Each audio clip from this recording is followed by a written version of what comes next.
Hey artists! Today I'll be working on my model Richelle. I'll be doing a full set of Wispy Volume. So how I'm going to do this is use some pretty closed fans to make the wisps, and then I'm going to come back through and do a light volume underneath those in a little bit of a shorter length for my pro fans, and my handmade fans being a little bit longer. So I actually drew inspiration from Eyelash Magazine. You can find them at Eyelash Magazine on Instagram. I really like drawing inspiration from other artists and then really like modifying it to suit my client's lifestyle and eye shape, of course. So today I'm going to be lessening the drama on the set that I've used for inspiration to suit my clients a little bit better and use that as a guideline. I'll be starting my set today by first applying my eye patches, of course, these guys, and then I'm going to move into priming the lashes with our Bond-Aid primer.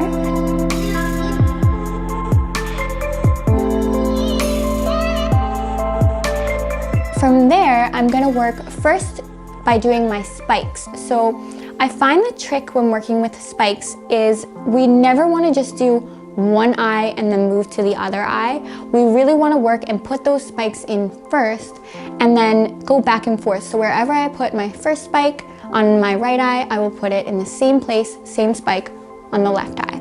And for my spikes, I'll be working with a mix of 0.03 and 0.05 lashes in a closed fan form. And then coming back through and mixing whatever dimension I see fit for her lashes as I'm working in our pro fans. So I think I'm gonna probably veer towards a 3D and a 7D. 7D being our lightest mega and 3D being our lightest volume. So this will look really nice and natural, but still super noticeable.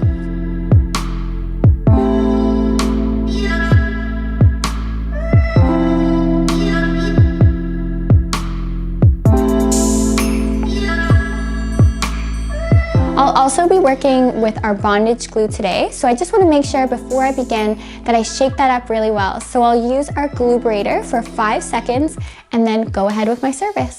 The last thing I'd like to mention before we begin is my tweezer choice. So I prefer using our Grippopotamus tweezer in a fine boot for making my fans, my own handmade fans.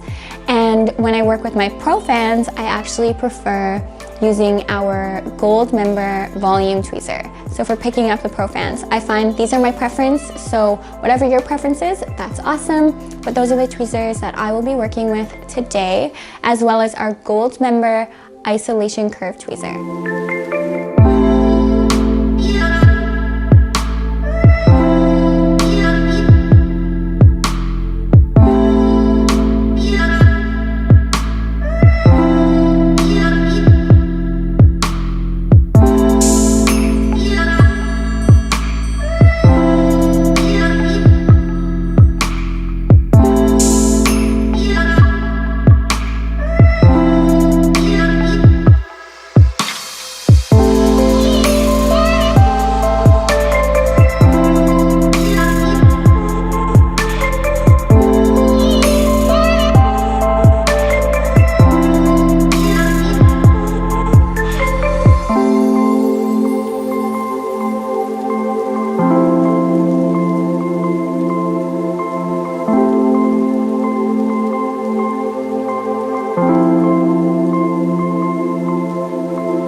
So we're finished our set, and after every set I always use Super Bonder because this makes our hold more flexible and it also cures the bond immediately without the shock factor. So you get that retention that you're looking for, but you also can tell your client that they can get their lashes wet right away.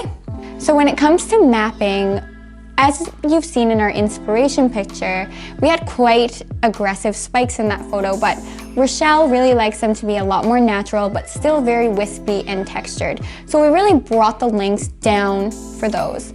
And what we did was begin with our spikes and started with, on the outer corners, working our way to the inner on both sides, alternating eyes as I worked.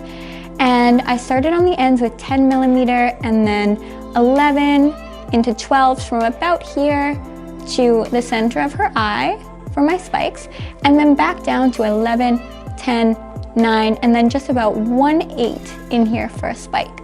And then to fill them in, I went back through and used our 3D in a C curl. Oh, by the way, C curl for mostly all of this set. I did mix a few D curls in with our Pro Fans afterwards, but mainly C curl. So I started on the outers with 10 millimeter all the way from the very end to her pupil, and then I mixed 3D and 5D in there for that one. And then on the outers, I did about almost all 3Ds with a few 4Ds just for a little bit of extra in there, and went all the way back down to a 7 millimeter. And I used my 7s for quite a while just to really lessen the drama on the inner corners. And then for my D curl, I just used a few 10 millimeters throughout in a 3D as well.